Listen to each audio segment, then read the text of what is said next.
Hey guys, it's Maverick. Welcome back to the YouTube channel. In today's video, we're going to talk about friending people on social media. After you start friending people that you know, family members that you know, when you get friend requests from people you're not entirely sure you know, or mutual friends, friends of a friend, it gets to be a moral gray area. Do you accept those friends or do you not accept those friends? And in today's video, we're going to talk about the advantages and disadvantages of friending people and growing your network on social media. So when it comes to social media, it can be leveraged in such a way that you let your network know you're out there, you exist, you have things worth looking at, worth engaging with, and it could be you're selling a product or a service, or you're advertising for yourself.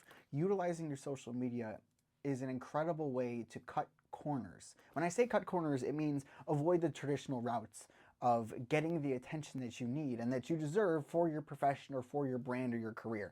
For example, let's say you are an accountant and you're starting out. What you would do is you would maybe run a couple ads in various papers or publications. You would make phone calls. You would go door to door, just trying to show people, hey, I'm an accountant. I have services. I can help you with your taxes. You can trust me.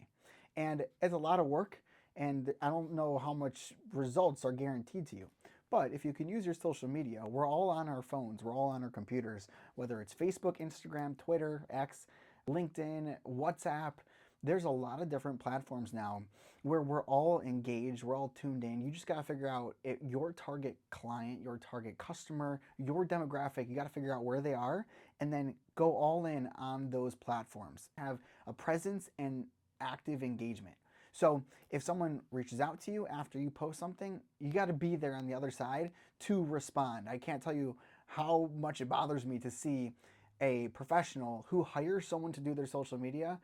If you engage with them, if you send them a DM or a comment, they don't respond to you. It's never even them. And then if you see that person, if you run into that person and say, hey, I sent you a message on social media, they go, oh, I don't even check it. I got someone else to check it. It's kind of defeating the purpose. The purpose is to tap into the social aspect of social media. It's very important to put out media, but it's even more important to remember, hey, it's social media. I'm meant to engage. I'm meant to have friendships and have a growing network on these platforms. The next thing I want to talk about is spotting the fakes. There's all kinds of fake accounts out there, whether they're bots or they're scammers, or it's some Indian guy in his mom's basement who's just trying to take money from an old grandma in the US. You gotta spot them. And with AI, it's even trickier now, but they usually have something similar in the following list. Either they look like real people, but when you look closely at their profile picture, something just seems off. It's hard to really conceptualize into words, but something you would look at and you could tell this looks too good to be true. Either it's highly edited or it's doctored up, real pretty, whatever it is. Another red flag could be if you start scrolling through their content and they have no posting or they have very limited posting. That's also a red flag that this person isn't really who they put off to be. Another helpful tip would be to do a reverse image search. You can actually take that person's profile, plug it into Google, and reverse image search, see if this person actually exists or if there's another account that this is impersonating. Something else to be aware of is overly friendly strangers. This can be in the form of DMs or comments on your content. Someone who's just overly flattering. They probably have something else up their sleeve.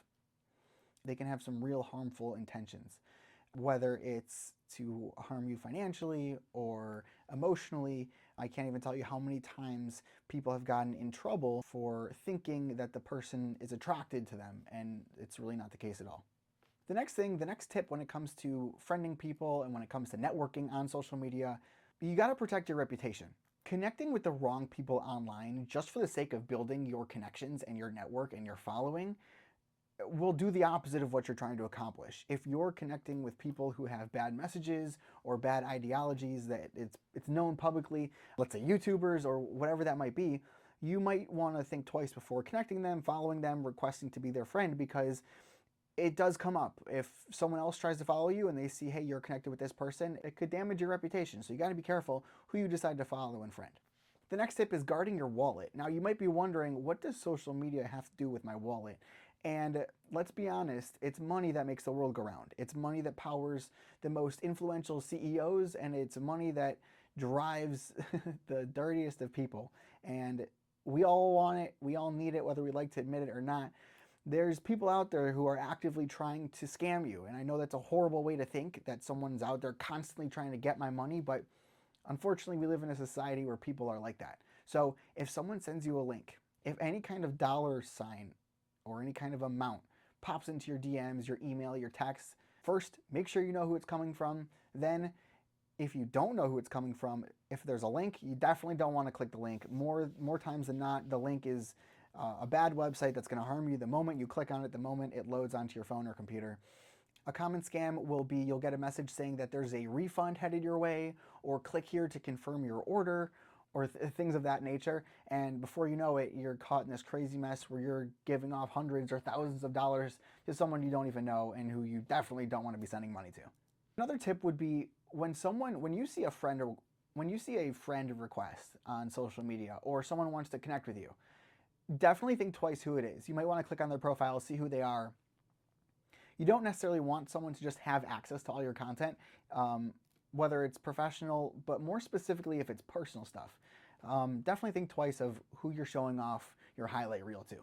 So I hope those tips come in handy. I hope you can be safe and be smart and pragmatic on social media. You know, like we said from the top, social media is very powerful. It can and should be used and leveraged to help you grow your connections, your relationships, but it should be also handled responsibly. Like Uncle Ben said in Spider-Man, with great power comes great responsibility. And with that, thank you guys for watching this video. If you have any questions, shoot me a DM. I'm always in the comments, and stay tuned for the next video.